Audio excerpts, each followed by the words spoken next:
He had the pen in his hand. The ink was dry on the divorce papers. 3 years of a cold, silent marriage were about to end. Conrad thought he was doing his Omega husband a favor. He thought he was setting him free from a monster. But as he walked down the hall of his empty estate to deliver the final blow, he stopped outside the ajar door. What he heard didn't just change his mind, it brought a ruthless syndicate boss to his knees. The rain in Chicago didn't wash the streets clean. It just made the grime slick, mixing oil with water into a bruised, iridescent film over the asphalt. Conrad stood by the floor-to-ceiling window of his home office, watching the storm batter the glass. The heavy oak door behind him was shut. The rest of the house was entirely silent. It was always silent. That was the rule of the estate, unspoken but universally understood. Keep quiet, keep your head down, and stay out of the boss's way. He turned his back to the window. His eyes landed on the mahogany desk. There, sitting dead center under the ambient glow of a brass reading lamp, was a manila folder. Inside were 32 pages of legal jargon, asset division charts, and non-disclosure clauses. Divorce papers. Conrad walked over, bracing his knuckles against the edge of the desk. He leaned over the document. His signature was already there on the final page, scrawled in harsh, sharp angles using a black fountain pen. Conrad Hale. He stared at his own name. It looked like a threat. Everything he touched eventually turned into one. Conrad was 34 years old, though his bones felt double that. He had inherited the Hale Syndicate at 28, right after a car bomb took out his father and older brother. He had spent the last 6 years pulling a crumbling, violent empire back from the brink of total collapse. It required a level of ruthlessness that hollowed a man out. He had ordered men beaten, broken, and buried. He had dismantled rival families piece by piece, locking down the city's ports and supply chains with an iron grip. And in the middle of that bloodbath, 3 years ago, he had been handed a husband, Jude. The memory of their wedding day felt like a scene from someone else's life. The Rossi family had been drowning in debt, backed into a corner by the Bertinelli cartel. Old man Rossi had come to Conrad, desperate, offering the only collateral he had left, his youngest son, an Omega. It was a medieval transaction, a peace offering, a trade. Conrad had taken the deal for one reason only. If he hadn't, the Bertinellis would have taken the boy, and they were notoriously fond of breaking their toys. So Conrad married him. He gave the Rossi family a blanket of protection, cleared their debts, and brought a 23-year-old Omega into his sprawling, fortress-like home. And then Conrad had completely ignored him. He thought he was doing the boy a favor. Conrad knew what he was. He knew the stench of ozone, gunpowder, and old blood that clung to his alpha scent. He knew the dead look in his own eyes when he came home at 3 a.m. after making decisions that ruined lives. He didn't want Jude to look at him and see a monster. He didn't want Jude to flinch when he walked into a room. So he provided. He gave Jude the east wing of the estate. He gave him an unlimited allowance, a black card, a greenhouse for his plants, and a private driver. But he rarely gave him his time. They ate dinner at opposite ends of a long dining table. They slept in separate rooms. If they crossed paths in the hallway, Conrad would offer a stiff nod, and Jude would avert his eyes, his natural cedar and sweetgrass scent tightly suppressed by blockers. 3 years of polite, agonizing distance. But the war was over now. The Bertinellis were gone. The city was quiet. The Rossi family had relocated to the West Coast, flush with Hale money. Jude didn't need to be a hostage anymore. Conrad picked up the manila folder. The paper felt heavy, loaded with consequence. This was the right thing to do. He was cutting the cord. The settlement was beyond generous. Jude would never have to work a day in his life. He could move to California, buy a house on the beach, find a nice normal alpha who didn't check his car for explosives every morning. He could finally breathe. Conrad closed the folder. His chest felt tight, a dull ache radiating under his ribs, but he ignored it. He was used to ignoring pain. He adjusted the cuffs of his tailored shirt, picked up the envelope, and walked out of the office. It was time to let the bird out of the cage. The walk to the east wing felt longer than usual. The floorboards of the historic house rarely creaked, but today, every footstep seemed to echo in the cavernous hallways. Conrad checked his watch. 4:30 in the afternoon. Jude would be in the conservatory. He spent most of his days there, surrounded by ferns, orchids, and crawling ivy, his hands buried in potting soil. It was the only place in the house where Jude's scent ever slipped past his blockers, just a faint, lingering trace of earth and sweet, green life. As Conrad approached the heavy glass-paned doors of the conservatory, he slowed his pace. The door was cracked open just a few inches. The humid, warm air from inside spilled out into the cold hallway. Conrad raised his knuckles to knock. "I'm not doing it, Leo, so stop asking." Jude's voice stopped Conrad cold. His knuckles hovered an inch from the wood. Jude rarely spoke above a murmur, and certainly never with that kind of sharp, unyielding steel in his tone. Conrad frowned, leaning slightly toward the crack in the door. He shouldn't eavesdrop. It was dishonorable. But his feet felt glued to the floorboards. Inside, sitting on a wrought iron bench amidst a jungle of weeping figs, was Jude. He was wearing an oversized, faded gray sweater, one that dwarfed his slender frame. He had a phone pressed to his ear, a smudge of dirt across his left cheek. "The debt is cleared, Jude," a voice crackled through the phone. Conrad recognized it. Leo, Jude's older cousin. A loudmouth who had always hated the Hales. "You're off the hook. Uncle Marco said you can fly out to LA this weekend. You don't have to stay with that ice block anymore. You've done your time." Conrad looked down at the divorce papers in his hand. Ice block. The description stung, a low throb in the back of his mind, but he couldn't deny it. It was exactly what he wanted them to think. "I'm not flying to LA, Jude said. He reached down, picking up a small trowel and digging rhythmically into a terracotta pot. "This is my home." "Home?"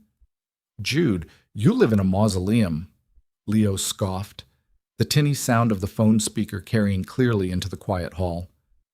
"You're a prisoner. The guy is a mob boss, a psychopath. He doesn't even sleep in the same bed as you. He treats you like a piece of furniture." Conrad braced himself. He waited for Jude's agreement. He waited for the bitter confirmation of every fear he harbored. He waited for Jude to say, "I know. I'm just waiting for the right payout." Jude stopped digging. He set the trowel down.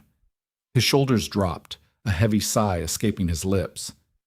"You don't know him, Leo." "I know what he does," Leo shot back. "I know he put 3 men in the hospital last month. I know he's cold. He's ruthless. And he's dangerous."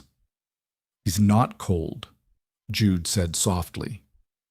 The anger was gone from his voice, replaced by something entirely different, something heavy, aching, and overwhelmingly raw. "He's drowning." Conrad's breath caught in his throat. He went perfectly still. "What are you talking about?" Leo asked, confused. "I watch him," Jude continued, his voice dropping into a quiet, reverent space. "You think he ignores me because he doesn't care. I think he stays away because he's terrified he's going to ruin me. Every night, Leo, every single night, he comes home and sits in his car in the driveway for 20 minutes before he comes inside. Just sitting there in the dark, gripping the steering wheel, trying to switch off whatever he had to be that day. He checks the locks on the front doors 3 times. He paces the hallway outside my bedroom when he thinks I'm asleep, just to make sure no one has gotten in." Conrad felt a cold sweat break out on the back of his neck. He thought he had been a ghost. He thought his late-night patrols, his silent vigils, his moments of exhaustion in the driveway were his absolute secrets.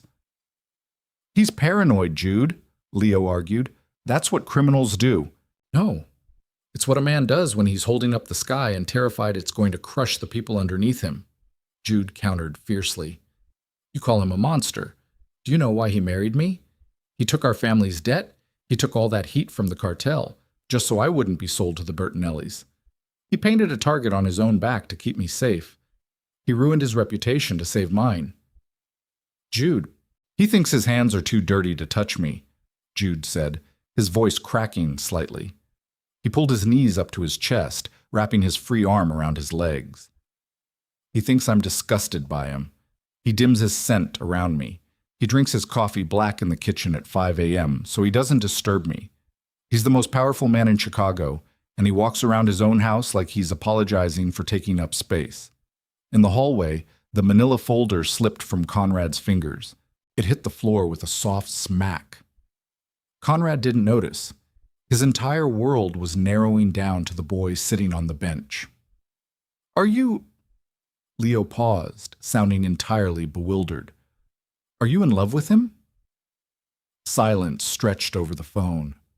In the conservatory, Jude rested his chin on his knees. He looked out through the rain-streaked glass. "Yeah," Jude whispered into the receiver. "I am. I love a man who won't even look me in the eye because he thinks I deserve better. So I'm not leaving Leo. I'm going to sit right here, in this house, until he realizes he doesn't have to be alone anymore. I don't care how long it takes." Conrad didn't open the door. If he had walked in right then, he would have fallen apart. The precarious, hardened shell he had spent 6 years building around his sanity was currently fracturing, spiderweb cracks shooting through the ice. He bent down mechanically, picking up the folder. His hands were shaking. Conrad Hale, who had stared down the barrel of a loaded gun without blinking, was trembling because a 26-year-old boy in an oversized sweater had finally seen him. He backed away from the conservatory doors, stepping silently on the runner rug until he was far enough away to turn and walk. He didn't go back to his office. He walked straight to the main living room. The fireplace was cold, swept clean by the housekeeping staff that morning. Conrad knelt on the hearth. He opened the folder. He didn't bother shredding it. He didn't bother filing it away. He reached for the heavy brass lighter sitting on the mantel, sparked a flame, and held it to the corner of the divorce papers. He watched the thick cardstock catch. The flame curled inward, eating the legal jargon, chewing through the settlement numbers, devouring his signature. He dropped the burning mass into the grate and watched it turn to ash. For 3 years, he had operated under a massive, fundamental delusion. He thought he was sparing Jude. He thought his isolation was a shield. Instead, it had been a cage for both of them. Jude hadn't been cowering in the East Wing. He had been waiting. Conrad sat back on his heels, dragging a hand down his face. The knot in his chest, the one he had carried for so long he thought it was just part of his anatomy, loosened slightly. A sharp, unfamiliar ache replaced it. Hope. It felt entirely foreign. "I love a man who won't even look me in the eye." "Idiot," Conrad muttered to himself, the word rough and jagged in the empty room. "You absolute idiot." Hours passed. The rain outside turned into a steady, rhythmic drizzle. The grandfather clock in the hall chimed 7 times. Dinner. Usually, dinner was an exercise in endurance. The massive dining table felt like a battlefield where the objective was to make zero noise. Tonight, Conrad walked into the dining room early. He dismissed the staff with a wave of his hand. He poured himself a glass of water, bypassing the scotch he usually leaned on to numb the edge of the day. At exactly 7:15, Jude walked in. He had changed out of his gardening clothes. He wore a simple white button-down, the sleeves rolled up to his elbows, and dark slacks. His hair was slightly damp from a shower. As always, his eyes were cast down, fixed on the polished mahogany floor. He pulled out his chair at the far end of the table and sat. Conrad didn't look at his plate. He looked at Jude. He really looked at him. He noticed the slight darkness under Jude's eyes, the quiet fatigue of someone carrying a secret weight. He noticed a faint smudge of cadmium yellow paint near his thumbnail. He noticed the way Jude's shoulders hunched inward, making himself small. The silence stretched. It was the same silence that had defined their marriage. But today, the silence was deafening. Jude picked up his fork, keeping his eyes on his roasted chicken. Conrad took a breath. The air in his lungs felt different. He let his scent, the deep, rough notes of charred cedar, black pepper, and rain, slip slightly from his iron control. Just a fraction. Not enough to overwhelm, but enough to fill the space between them. Jude's fork paused halfway to his mouth. His head snapped up, his eyes wide. It was the first time in months Conrad had actively released his scent in the house. Conrad didn't look away. He met Jude's gaze dead on. "You didn't go to the gallery today," Conrad said. His voice sounded rusty, unused to casual conversation. Jude blinked, clearly caught off guard. He slowly lowered his fork. No, I stayed in the conservatory, repotting some of the ferns." "Did you finish?" Jude stared at him. The confusion on his face was palpable. He looked around the room, as if checking to see if someone else had walked in and possessed his husband. "Yes, I finished." Conrad nodded slowly. He picked up his knife, turning it over in his hands, staring at the silver reflection. "I was going to give you a folder today, Jude." Jude went perfectly still. The faint, sweet scent of sweetgrass spiked in the air, a sudden spike of anxiety. "A folder?" "Yes." Conrad set the knife down. He looked back up, his dark eyes locking onto Jude's pale ones. "Divorce papers, fully executed. I was going to hand them to you, give you half my assets, and tell you that you were free to go back to Los Angeles with your family." The blood drained from Jude's face. His hands gripped the edge of the table, his knuckles turning white. He opened his mouth, but no sound came out. The devastation in his eyes was instant, a physical blow that hit Conrad square in the jaw. Conrad didn't let him spiral. He didn't let the silence hold them hostage anymore. "I was going to do that," Conrad continued, his voice dropping low, thick with a vulnerability he hadn't allowed himself in a decade. "Because I thought I was a plague in your life. I thought staying far away from you was the only decent thing I could do." Jude's breath hitched. "Conrad!" "But I burned them." Conrad stood up. He didn't stay at his end of the table. He walked the length of the mahogany wood, his footsteps heavy and deliberate. Jude didn't shrink away. He watched Conrad approach, his chest rising and falling rapidly. Conrad stopped beside Jude's chair. He looked down at the Omega, seeing the fierce, unyielding loyalty beneath the soft exterior. "I burned them," Conrad repeated softly, leaning down slightly, resting one hand on the back of Jude's chair. "Because I overheard your phone call today, and I realized that I'm a coward, and I'm a selfish man." Jude looked up at him, his eyes shining with unshed tears. "You heard? You heard what I said to Leo?" "I heard everything." Conrad slowly lifted his free hand. He hesitated for a fraction of a second, his old fear flaring up, but then he pressed through it. He gently brushed a stray lock of hair away from Jude's forehead. His thumb grazed the Omega's cheekbone. Jude leaned into the touch instantly. He closed his eyes, a soft, broken sigh escaping his lips. "I'm done holding my breath, Jude," Conrad whispered, feeling the warmth of his husband's skin for the first time in 3 years. "If you meant what you said, tell me how to be your husband, because I don't want to be alone anymore either." The roasted chicken went cold on the mahogany table. Neither of them noticed.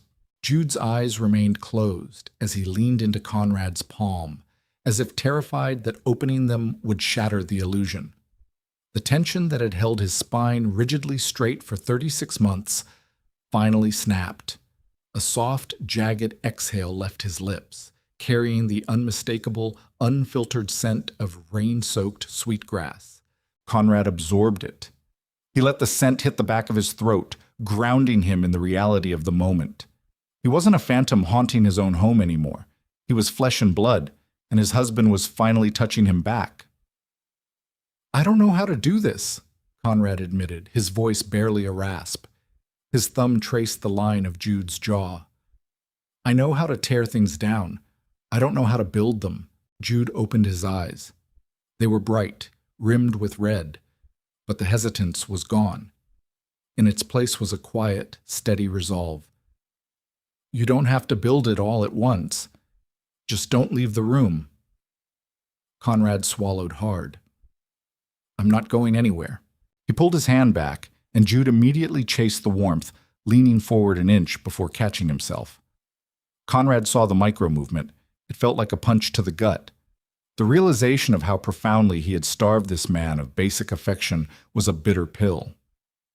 "Come with me," Conrad said. Jude blinked. "Where?" "To the East Wing."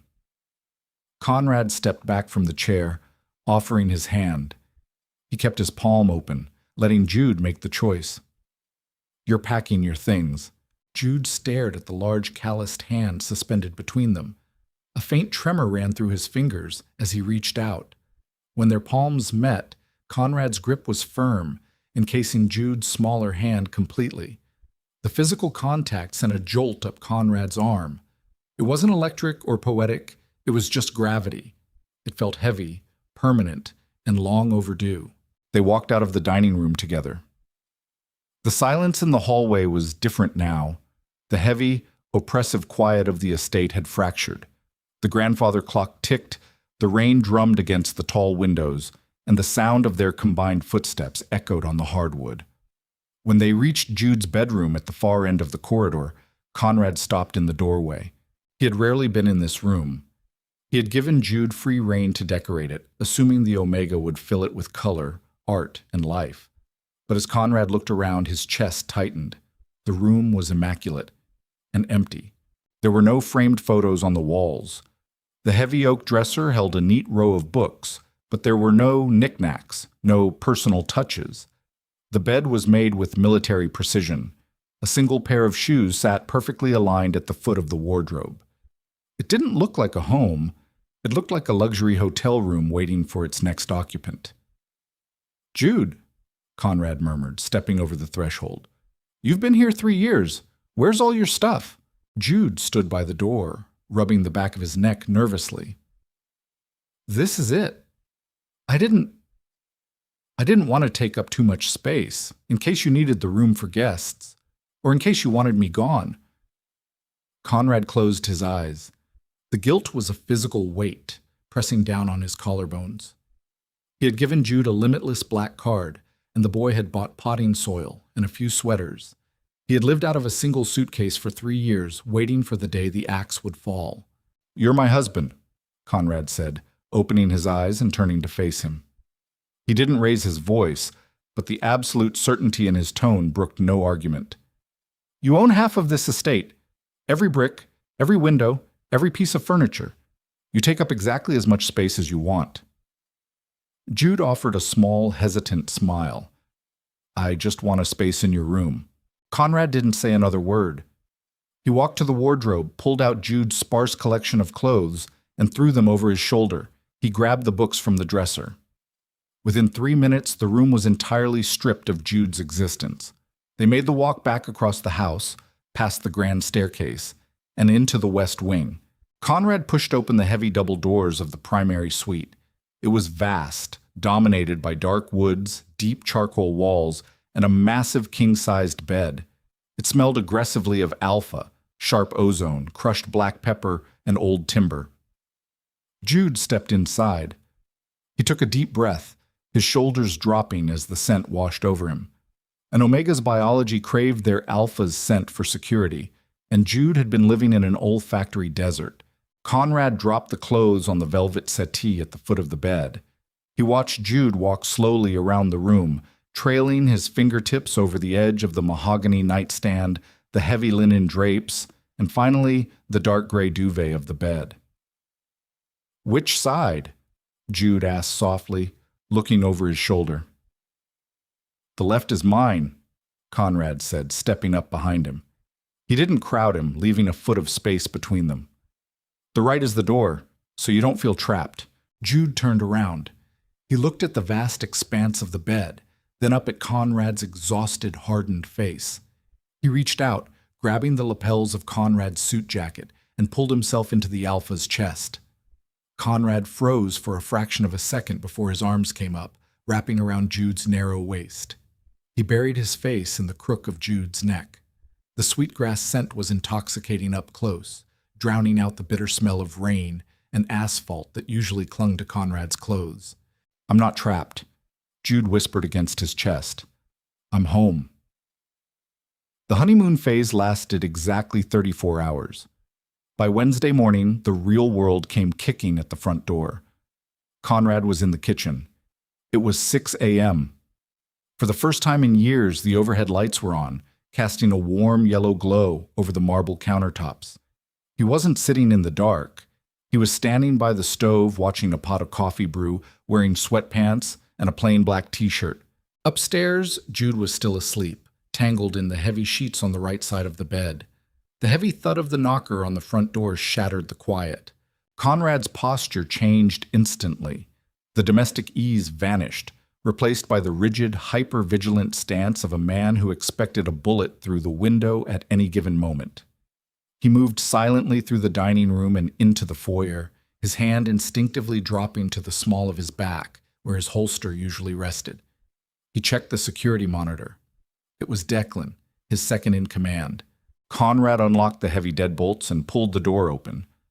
Declan stood on the porch, rain dripping from the brim of his wool coat. His jaw was tight. "Boss," Declan said, stepping inside without waiting for an invitation. "We have a problem." Conrad shut the door. "Keep your voice down." Declan paused, glancing toward the stairs. He knew the rules of the house. He lowered his volume, but the urgency in his tone remained sharp. "The O'Rourkes hit the South Side Depot at 4 this morning. Took 2 trucks full of imported pharmaceuticals. Put Jimmy in the ICU with a fractured skull." Conrad's jaw locked. The O'Rourkes were a mid-level Irish crew operating out of the suburbs. They had been quiet for a year, paying their tributes on time. This was a bold, stupid move, and bold, stupid moves required immediate, brutal corrections before they inspired others. The scent in the foyer shifted rapidly. Conrad didn't realize he was doing it. The sharp, acrid smell of ozone and burning wood flooded the air, a chemical response to a territorial threat. "Where are they?" Conrad asked, his voice dead flat. "Holed up in a salvage yard off Route 9, Declan replied, unbuttoning his damp coat. "I have 6 guys sitting on the perimeter. We're waiting for your call." Conrad nodded once. The part of his brain that dealt in violence, cold, methodical, and detached, took the wheel. "Get the cars ready. Tell the men to load up. Nobody leaves that yard walking." "Conrad?" Both men snapped their heads toward the arched entryway of the kitchen. Jude stood there. He was wearing one of Conrad's old gray t-shirts, which fell to his mid-thigh. His hair was a mess of bedhead, and his eyes were heavy with sleep, but he was looking directly at Declan. Declan immediately stiffened, looking away. It was a deeply ingrained instinct in Syndicate culture. You do not stare at the boss's Omega, especially when he was half-dressed and smelling overwhelmingly like his alpha. Conrad moved instantly, placing himself between Jude and Declan. He didn't like his worlds colliding. The violence belonged outside. The house was supposed to be a sanctuary. "Go back upstairs, Jude," Conrad said. It wasn't a request. It was an alpha command, laced with a low rumble that vibrated in his chest. "I have to leave." 3 days ago, Jude would have dropped his gaze, nodded silently, and vanished into the shadows of the hallway. Today, Jude didn't move. He looked at Conrad, his pale eyes cutting through the thick, aggressive pheromones filling the room. He didn't flinch. Instead, he walked right past Conrad, straight toward the kitchen. "Declan," Jude said calmly over his shoulder, "do you take milk in your coffee?" Declan blinked, utterly paralyzed. He looked at Conrad for permission to answer. Conrad stared at Jude's back, utterly thrown off balance by the blatant dismissal of his command. Black is fine, Mr. Hale," Declan stammered, using Jude's married name for the first time in 3 years. Jude pulled 2 mugs from the cabinet. He poured the coffee with steady hands. "It's freezing outside. Take a minute to warm up before you drag my husband out into the mud." Conrad watched him. The anger that had been boiling a moment ago evaporated, replaced by a profound, startling awe. Jude wasn't ignoring the danger.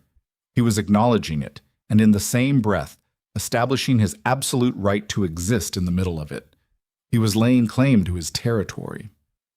Jude walked back into the foyer, handing a steaming mug to Declan. Then he turned to Conrad. He didn't offer a mug. He stepped into Conrad's space, reaching up to lay a flat palm against the center of Conrad's chest. The grounding touch was immediate. The sweetgrass scent flared, a cooling balm against the ozone. "You do what you have to do," Jude said quietly, looking up into Conrad's dark eyes. "But you come back to this house. You don't sit in the car in the driveway tonight. You come inside." Conrad looked down at the hand on his chest. He covered it with his own, pressing Jude's palm harder against his racing heart. "I'll come inside," Conrad promised. The grandfather clock chimed 3 a.m. The front door unlocked with a heavy metallic clack. Conrad stepped into the foyer. The house was dark, save for the low ambient light of the security panels. He closed the door behind him and leaned back against the heavy wood, closing his eyes. His breathing was shallow. Every inhalation brought a sharp, biting pain to his left side. The salvage yard had been a mess. The O'Rourkes hadn't just stolen trucks. They had been waiting for retaliation. It was an ambush. Conrad's men had handled it, dismantling the crew with the ruthless efficiency the Hale Syndicate was known for. But it hadn't been clean. In the chaos of crushed cars and rusted metal, an O'Rourke lieutenant had rushed Conrad with a serrated hunting knife. Conrad had broken the man's arm, but not before the blade caught him just below the ribs. It wasn't fatal. It hadn't hit anything vital. Declan had wanted to take him to their shadow doctor on the payroll, but Conrad had refused. He had made a promise that morning. He was going home. He peeled his leather jacket off, his teeth gritting against the pain. His black dress shirt was slick with half-dried blood on the left side, sticking uncomfortably to his skin. He needed to clean it, stitch it, and get into bed before Jude woke up. He didn't want the boy to see this. He didn't want the reality of the Syndicate bleeding onto the Egyptian cotton sheets. He bypassed the grand staircase, moving down the ground floor hall toward the guest bathroom. It was mostly unused, stocked with an emergency first aid kit in the bottom vanity drawer. Conrad slipped inside and shut the door quietly. He didn't turn on the overhead lights, opting instead for the dim glow of the sconce above the mirror. He unbuttoned his ruined shirt with trembling, blood-stained fingers. He peeled the fabric away from his torso. The cut was ugly, 4 inches long, jagged at the edges where the serrations had dragged through the muscle. It was still oozing dark, sluggish blood. He wet a washcloth with cold water and pressed it to the wound. A hiss of pain escaped his clenched teeth. He leaned heavily against the marble sink, his head hanging down, waiting for the wave of dizziness to pass. The door handle clicked. Conrad's hand flew to his waist, a deeply ingrained reflex, but his gun was still in his shoulder holster out in the hall. The door swung inward.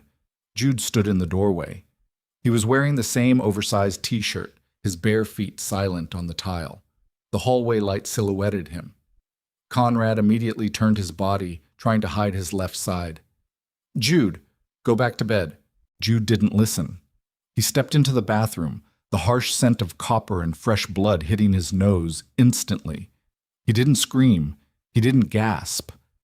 His eyes tracked down from Conrad's pale, sweat-slicked face to the dark crimson smeared across the white sink, and finally to the wet washcloth pressed against Conrad's ribs. "I told you," Conrad ground out, his voice harsh with pain and shame. "I told you I was a monster. You shouldn't see this." "Stop talking," Jude said. It wasn't a plea. It was an order. Jude stepped into the narrow space between Conrad and the door. He didn't flinch away from the blood. He reached out and gently gripped Conrad's wrist, pulling the man's hand away from the wound to inspect it. Conrad watched him, entirely paralyzed by the lack of fear in the Omega's eyes. He had expected terror. He had expected tears.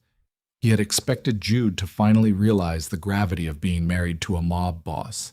Instead, Jude opened the bottom drawer of the vanity and pulled out the first aid kit. He set it on the counter, unlatched the plastic clasps, and pulled out a bottle of saline sterile gauze and the suture kit. "Sit on the edge of the tub," Jude instructed quietly. Conrad didn't argue. His legs were shaking anyway. He lowered himself onto the cold porcelain rim, his knees spread, watching as Jude moved with quiet, focused efficiency. "I learned how to do this when I was 16, Jude murmured, unscrewing the cap off the saline bottle. "My cousin Leo got into a fight with a local crew. He came to my window at 2 in the morning so my dad wouldn't see. I stitched his eyebrow back together." Jude stepped between Conrad's knees. He poured the saline over the wound. Conrad flinched, a sharp intake of breath hissing through his teeth. Jude immediately paused, his free hand coming up to cup the back of Conrad's neck. His fingers dug into the tight, knotted muscles at the base of the Alpha's skull. The gesture was fiercely protective. "I've got you," Jude whispered, leaning forward until their foreheads rested against each other. "Just breathe." "I've got you." The fight drained out of Conrad. The heavy, impenetrable armor he wore for the city, for his men, for his enemies, shattered completely on the bathroom floor. He dropped his head onto Jude's shoulder, burying his face in the crook of his neck. He felt the prick of the local anesthetic needle, followed by the tug of the nylon thread. It hurt, but the pain was entirely eclipsed by the feeling of Jude's hands on him, grounding him, tending to him. "I killed a man tonight," Conrad confessed to the empty room, his voice muffled against Jude's skin. It was the absolute truth, the ugliest part of his soul dragged out into the light. He waited for the rejection. Jude's hands didn't stop moving. He tied off the first suture and reached for the scissors. "I know," Jude said evenly. He snipped the thread. "And you came home to me." For 3 years, Conrad had tried to protect Jude from the darkness by locking him in a glass box. But as he sat on the edge of the tub, bleeding into the white tiles, he realized the truth. Jude didn't need to be protected from the dark. Jude knew exactly how to navigate it. "Done," Jude said, taping a square of clean gauze over the stitches. He stepped back, picking up a clean towel to wipe the blood from Conrad's hands. Conrad looked at his husband. There was a smear of blood on Jude's cheek, transferred from Conrad's fingers. He looked feral. He looked beautiful. "Can you walk?" Jude asked, tossing the ruined towel into the sink. "Yeah." Conrad stood up slowly. The pain in his side was a dull throb now, easily manageable. Jude slipped his arm around Conrad's waist, settling himself under the Alpha's uninjured arm to act as a crutch. They walked out of the bathroom together, leaving the bloody shirt and the open first aid kit behind. They navigated the dark hallway, climbing the grand staircase one slow step at a time. When they finally made it to the master suite, Conrad didn't retreat to the shadows. He didn't sit in a chair and stare at the wall. He climbed into the bed, sinking into the heavy mattress. Jude climbed in right after him. He didn't stay on his side of the mattress. He crawled across the sheets, carefully avoiding Conrad's left side, and curled his body entirely around the Alpha's right arm. He pulled the heavy duvet over both of them. The room was silent, save for the sound of their synchronized breathing. The sharp scent of blood and ozone slowly faded, neutralized by the heavy, overwhelming blanket of sweetgrass and earth. Conrad closed his eyes. For the first time in 6 years, he didn't listen for footsteps in the hall. He didn't mentally review his security protocols. He just listened to the steady heartbeat of the man sleeping against his chest. He was home. The scent of stale cigar smoke and bad coffee usually dominated the Tuesday morning operational meetings. Today, the dining room smelled like anxiety. Conrad stood in the doorway, leaning heavily on a mahogany cane he hadn't used since a car wreck in his 20s. The stitches in his side pulled with every breath. He wore a dark charcoal suit minus the tie, his jacket left unbuttoned to accommodate the heavy bandaging around his ribs. 6 men sat around the massive dining table, the capos of the Hale Syndicate. These were men who managed extortion rings, smuggled cargo through the docks, and made people disappear. They were hard, brutal men, and right now they were entirely silent, staring at the far end of the table. Jude was sitting there. Not in his usual chair at the opposite end. He was sitting in the chair directly to the right of the head of the table. Conrad's chair. Jude wore a fitted black turtleneck and dark trousers. He had a ledger open in front of him, a pen in his hand, and a steaming mug of tea by his elbow. He wasn't shrinking into the high-backed leather chair. He was occupying it completely. "Boss?" Declan said, breaking the silence as he spotted Conrad in the doorway. The men immediately stood up. The scraping of heavy wooden chairs against the floorboards echoed in the high-ceilinged room. Jude didn't stand. He simply looked up, his pale eyes catching Conrad's across the length of the room. A subtle wave of sweetgrass and damp earth rolled through the air, neutralizing the sharp, sour pheromones of 6 on-edge alphas. "Sit down," Conrad ordered. His voice was a low gravel, rougher than usual from the pain in his ribs. He walked slowly to the head of the table. He didn't ask Jude to move. He didn't dismiss him. He pulled out his own chair and sat down, dropping the cane to the floor with a dull clatter. The proximity was immediate. Conrad could feel the heat radiating off Jude's shoulder. The capos exchanged glances. A heavily scarred man named Sullivan cleared his throat. "Conrad," Sullivan started, his eyes darting toward Jude before snapping back to his boss. "We're discussing the O'Rourke retaliation. It's sensitive." "I know what we're discussing, Sully," Conrad said flatly. "Go on." With all due respect, another capo, a hot-headed younger man named Miller, interjected. He gestured sharply toward Jude. "This is Syndicate business. The Rossi kid doesn't belong here. Send him to the greenhouse." The temperature in the room dropped 10 degrees. Conrad didn't yell. He didn't slam his fist on the table. He simply turned his head and looked at Miller. The heavy, suffocating scent of burning ozone flooded the room, an alpha's unadulterated warning. Miller's jaw snapped shut. The color drained from his face. Before Conrad could speak, Jude closed the ledger in front of him. The soft thud drew everyone's attention. "The Rossi kid," Jude said, his voice quiet but carrying a sharp, crystalline edge, "has been auditing your logistics for the past 2 hours while you were all arguing in circles." Miller scoffed, though he didn't dare look directly at Conrad. "You don't know the first thing about our logistics."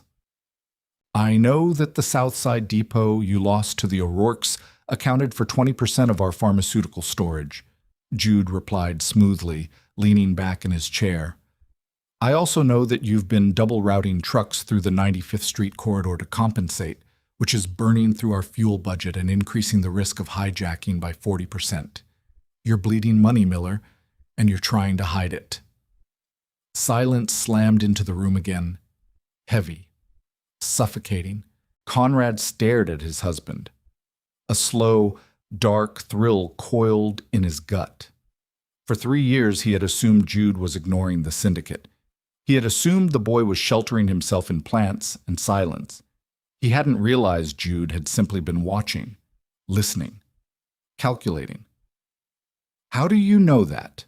Miller demanded, his voice dropping to a dangerous register. "Because I grew up in the Rossi family," Jude said, meeting the capo's glare without a flinch. "My father ran the Western docks before he lost his mind to gambling. I spent my teenage years balancing his books so the cartel wouldn't cut his fingers off. I know how to read a ledger, Miller, and yours is sloppy." Sullivan let out a low whistle, leaning back in his chair. Declan hid a smirk behind his coffee mug. Jude turned his head, looking directly at Conrad. He didn't ask for permission. He didn't seek validation. He simply slid the ledger across the table, stopping it an inch from Conrad's hand. "The O'Rourkes are heavily leveraged with a loan shark in the Diamond District," Jude said, his tone entirely business. "If you buy their debt, you don't have to send men to shoot up another salvage yard. You foreclose on their front businesses. You bankrupt them. You bleed them out legally, and the cops won't look twice." Conrad looked down at the ledger. The numbers were perfect. The strategy was ruthless, clean, and devastatingly effective. It was exactly the kind of move the Syndicate needed right now, something sharp and bloodless to counter the brute force of the Irish crew. He looked back up at Jude. The boy's eyes were steady, but beneath the surface, Conrad could see the faint pulse in his neck. the adrenaline, the underlying fear of stepping out into the light. Conrad reached out and placed his large hand flat over Jude's on the table. It was a blatant public claim, a declaration of absolute unity. "Declan," Conrad said, never breaking eye contact with his husband. "Yeah, boss." "Get a hold of the Diamond District. Buy the O'Rourke debt. By tomorrow morning, I want to own the deed to every bar, garage, and warehouse they operate." Conrad finally looked away from Jude, panning his cold, dead gaze over the capos at the table. "And the next man who calls my husband the Rossi Kid will find his tongue nailed to the front door of this estate. Am I understood?" A chorus of low, mumbled agreements echoed around the room. The meeting continued. The dynamic was permanently fractured and rebuilt. Jude didn't say much else. He didn't need to. He simply sat at Conrad's right hand, a quiet, immovable fixture in the dark architecture of the Hale Syndicate. Conrad didn't let go of his hand for the rest of the hour. 4 days later, the house was empty. Declan had taken the majority of the security detail to the Diamond District to finalize the hostile takeover of the O'Rourke assets. Conrad had insisted on staying behind. The stitches in his side were pulling tight, an infection threatening to set in, leaving him feverish and grounded in the master suite. It was 2 a.m. The rain had finally stopped, leaving a heavy, suffocating fog rolling off Lake Michigan and blanketing the estate grounds. Jude was awake. He was sitting in the armchair by the window in the master bedroom, reading a paperback under the dim glow of a reading lamp. In the bed, Conrad was sleeping heavily, his chest rising and falling in a deep, medicated rhythm. The doctor had prescribed a heavy sedative to keep the alpha from tearing his stitches in his restless sleep. Jude turned a page. The paper rustled softly. Downstairs, a floorboard creaked. Jude froze. It wasn't the natural settling of a historic house. It was deliberate, weight shifting slowly from the heel to the ball of a foot. Jude set the book down on the side table. He didn't make a sound. He stood up, his bare feet sinking into the thick Persian rug. He walked over to the bed. Conrad was completely under, his brow furrowed in a drug-induced sweat. Waking him would take minutes. They didn't have minutes. Jude's heart hammered against his ribs, a frantic bird trapped in his chest. His Omega instincts screamed at him to hide, to dive under the bed, to flee. He ignored them. He walked to the heavy mahogany nightstand on Conrad's side. He opened the top drawer. Resting on the velvet lining was a matte black Glock 19. Conrad always kept it loaded, around in the chamber, the safety off. Jude picked it up. It was heavy, the metal cold against his palm. He hadn't held a gun since he was 19, defending a shipment on his father's docks. He hated the weight of it. He hated what it represented. But he loved the man sleeping in the bed behind him more than he hated the violence. He slipped out of the bedroom, leaving the door cracked just enough to slip through, and stepped out onto the second-floor landing. The house was pitch black. The security panels were dark. Someone had cut the exterior feed. Jude pressed his back against the wall, inching toward the top of the grand staircase. He gripped the gun with both hands, his finger resting flat against the trigger guard, just like his cousin Leo had taught him a lifetime ago. A shadow detached itself from the dark archway of the foyer below. A man, tall, broad-shouldered, holding a suppressed pistol at his side. He was moving with the slow, practiced grace of a professional. He hit the first step of the staircase. Jude didn't recognize him. It wasn't one of their men. The O'Rourkes were desperate. With their assets frozen and their debt bought, they were cornered animals. And cornered animals didn't strategize. They just went for the throat. The intruder took another step, then another. He was halfway up the stairs. Jude could have waited. He could have retreated into the bedroom, locked the heavy door, and hoped the wood held long enough for Conrad to wake up. But Conrad was injured. Conrad was drugged. If the door breached, Conrad would die trying to protect him. Jude stepped out from the wall. He didn't shout a warning. He didn't ask who was there. He raised the Glock, aligning the tritium night sights with the dark mass of the intruder's chest. "Hey," Jude whispered. The sound was barely louder than a breath, but in the dead silence of the house, it was a thunderclap. The intruder snapped his head up, raising his suppressed weapon. Jude pulled the trigger. The gunshot was deafening, a violent explosion of sound and muzzle flash that lit the entire staircase in a stark, blinding strobe. The recoil sent a shockwave up Jude's arms, jarring his shoulders, but he held his grip tight. The bullet caught the intruder in the right shoulder. The man let out a choked grunt, spinning backward. His foot missed the step. He tumbled down the lower half of the staircase, his gun clattering against the hardwood as he hit the foyer floor with a heavy, bone-rattling thud. Jude didn't lower his weapon. His ears were ringing, a high-pitched whine drowning out the ambient noise of the house. He descended the stairs, his bare feet stepping over the blood spatter on the runner rug. The intruder was groaning, clutching his shattered shoulder, scrambling backward across the marble tile of the foyer, desperately reaching for his dropped weapon. Jude stepped on the man's wrist. Hard. The man howled, a wet, desperate sound. Jude aimed the barrel of the Glock directly at the man's forehead. His hands were shaking, a fine, violent tremor traveling up his wrists, but his eyes were entirely dead. "Don't move," Jude said. His voice was unrecognizable. It wasn't the soft murmur of the boy in the conservatory. It was cold, absolute, and utterly void of mercy. Suddenly, the heavy double doors of the master bedroom crashed open upstairs. "Jude!" Conrad's voice tore through the house, raw with panic. Heavy, frantic footsteps pounded across the second-floor landing. Conrad appeared at the top of the stairs. He was pale, sweating, barefoot, and holding a secondary weapon he had pulled from the closet. The heavy sedative was fighting against a massive surge of adrenaline. The sharp, overwhelming scent of terrified alpha flooded the stairwell. He looked down. He saw the blood on the stairs. He saw the writhing man on the foyer floor. And he saw Jude.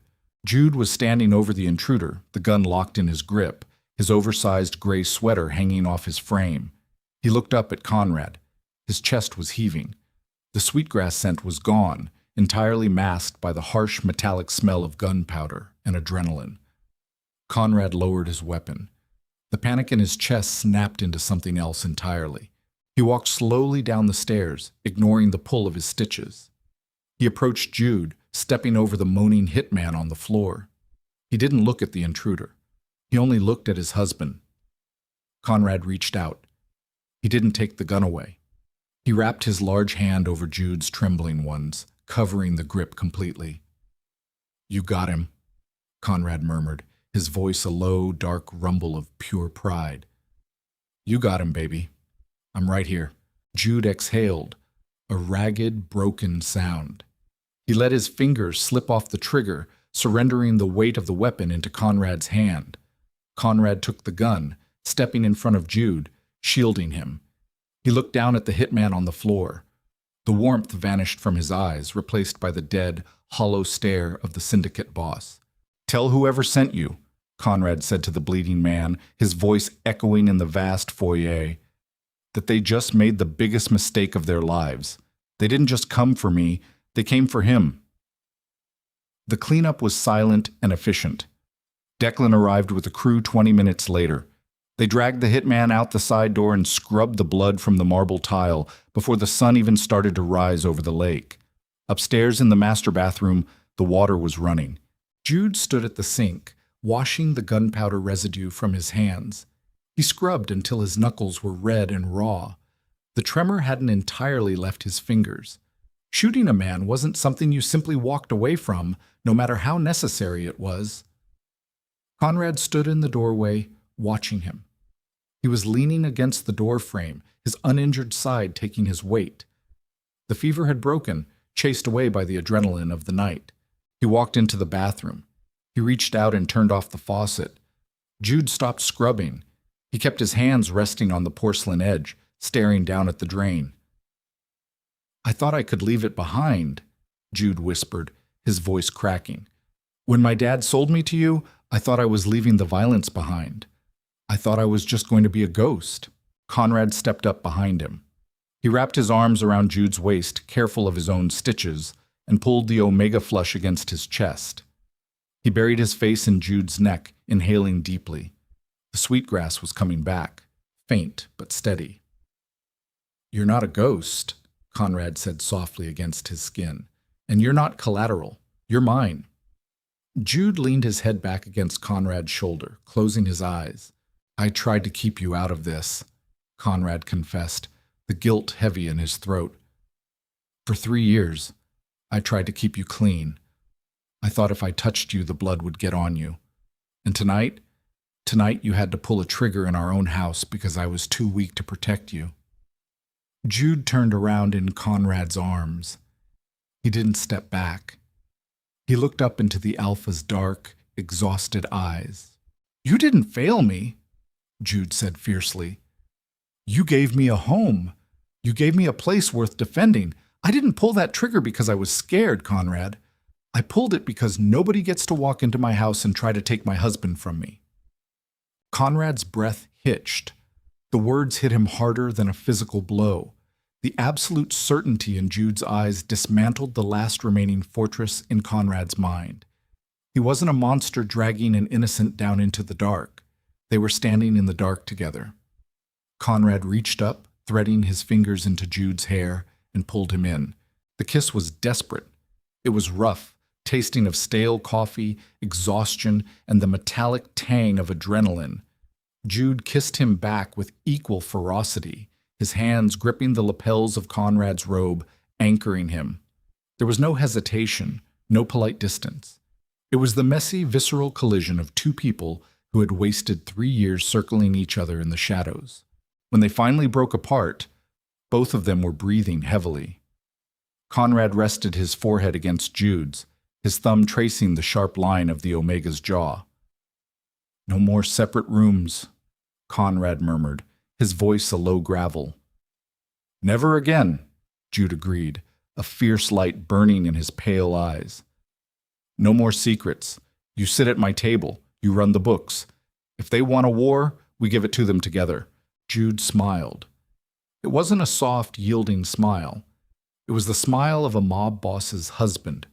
Sharp, beautiful, and utterly ruthless. "Together," Jude promised. The sun crested the horizon, spilling weak morning light through the bathroom window. It caught the gold band on Jude's left hand, glinting brightly against his pale skin. The divorce papers were ash in a cold fireplace. The east wing was empty. The silent, terrified boy was gone. In his place stood the only person in Chicago who held the monster by a leash. Conrad pulled him back in, kissing him again, knowing that for the first time in his violent, fractured life, he was exactly where he was supposed to be. Thanks for sticking around to the very end of Conrad and Jude's story. If this gritty, emotional dive into the Omegaverse kept you on the edge of your seat, please smash that like button. It tells the algorithm to push this video to more listeners. Drop a comment below. What was your favorite moment of Jude proving he's not just a soft Omega? Do you want to see more stories with this kind of intense, slow burn dynamic? Make sure to share this with your friends, hit subscribe, and ring the notification bell so you never miss our next dark romance drop. See you next time.